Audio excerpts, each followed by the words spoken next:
Her husband never would have imagined that he only stayed away for a week to be with his old flame. And when he saw his wife again, she was strangely warm to him. Even when he rushed out late at night to take care of that woman, his wife personally walked him to the car. That was because on the night his old flame got divorced, Claire accidentally saw the woman with red eyes, asking him, "Now that I am back, would you still give me a home?" The man was silent for a moment before answering firmly, "Yes, I would." At that moment, Claire finally knew it was time for her to give that place back the next morning. She handed the finished divorce papers to Ryan, but he did not even look before signing his name and then grabbing his briefcase and hurrying away. She watched his back and laughed at herself. So their marriage over all these years meant less to him than a single phone call. There were still 2 weeks left in the divorce waiting period, and Claire began packing her things and saying goodbye to friends and family. But Ryan unexpectedly came to pick her up. On the drive back, the rain hit hard, while the car stayed silent, facing the wife he had married. By accident years ago, Ryan parted his lips, wanting to speak several times, but never knew what to say. After a long silence, the man finally seemed to remember something. "Claire, about half a month ago, what was that document you asked me to sign?" Hearing that, Claire curled her lips. "It took you this long to even ask." Then again, he had been circling around Sophie this whole time.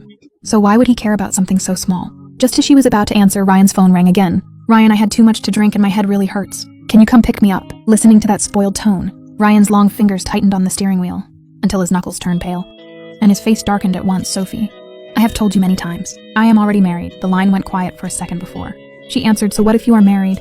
Back then, the bride at that wedding was supposed to be me." That careless tone made Ryan snap. In 3 years of marriage, Claire had only ever seen him calm and restrained. This was the first time she had seen him lose control.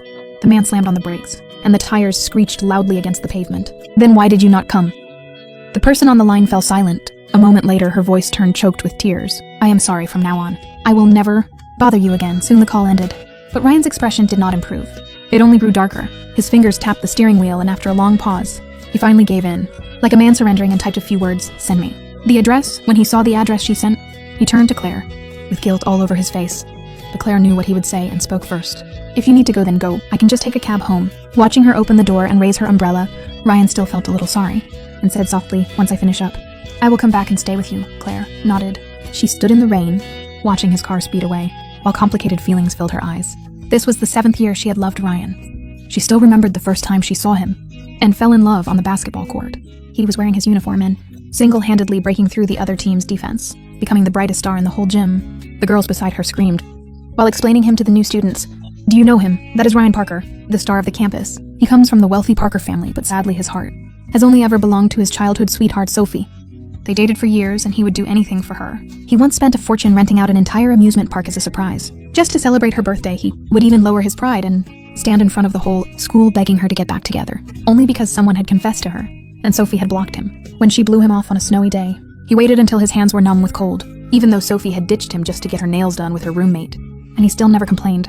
During all 4 years of college, Claire heard countless stories about Ryan and Sophie's romance. She always thought she would be like a side character in a love story, just watching them get their happy ending until 2 years ago. Right after graduation, Ryan could not wait to bring Sophie home as his bride. Claire was never invited, but still went to that wedding of the century as a classmate. Yet when the ceremony had already started, Sophie still never showed up. Ryan lost his mind. He made 99 calls, only to get a text from Sophie saying, "I do not want to get married this early. I already left the country."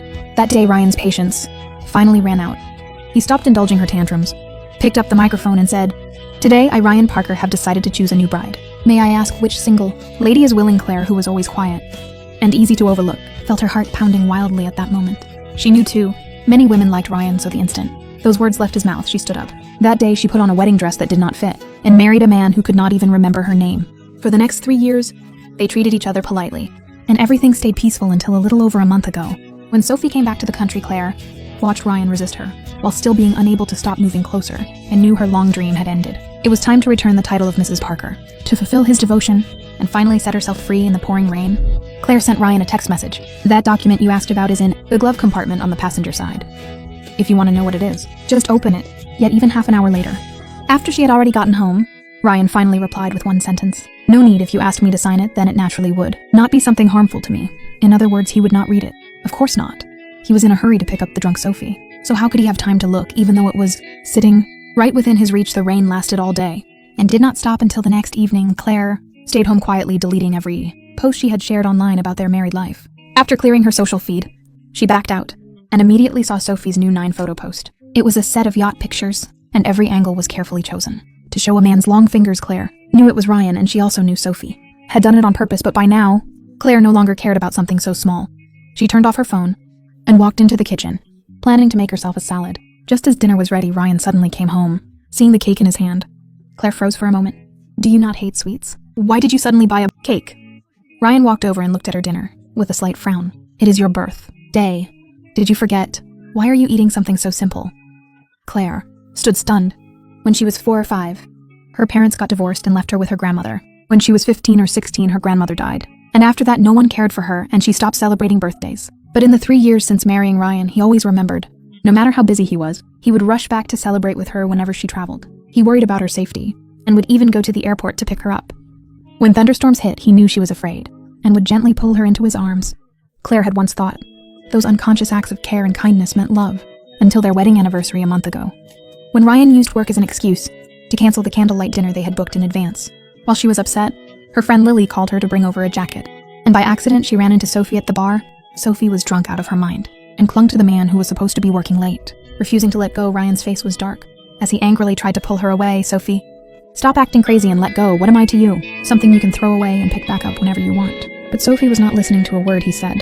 She only used those drunken arms to wrap around his waist again and again, without getting tired of it. In the end, Ryan finally gave in and surrendered. He stood there, looking down at her with restrained love in his eyes, and defeat in his voice. Sophie, what am I supposed to do with you at that moment? The bag in Claire's hand dropped to the floor, and countless images flashed through her mind. Those tightly clasped hands pushing through a crowded sea of people, that tilted umbrella in the pouring rain, and that figure, kneeling in graduation robes to propose every scene, was proof of Ryan's love for Sophie. Claire had witnessed those moments herself, so she could not deny the truth. Even after 3 years of marriage, even though she had become his wife, and even though she once held a little of his affection, she still could not deny it. To be exact, even that little kindness Ryan gave her was only something she borrowed while Sophie was temporarily gone. She clung to that tiny bit of sweetness and mistook it for everything.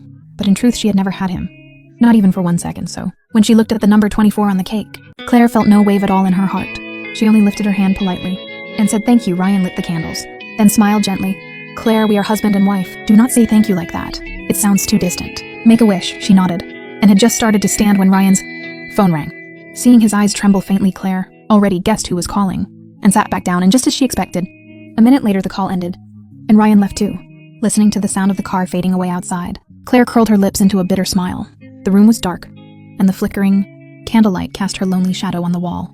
She pressed her hands together and made a wish for her 24th birthday. In this new year, Claire would not love Ryan anymore. 3 days later, at the class reunion for their college cohort, Claire went and discovered that Ryan was there too.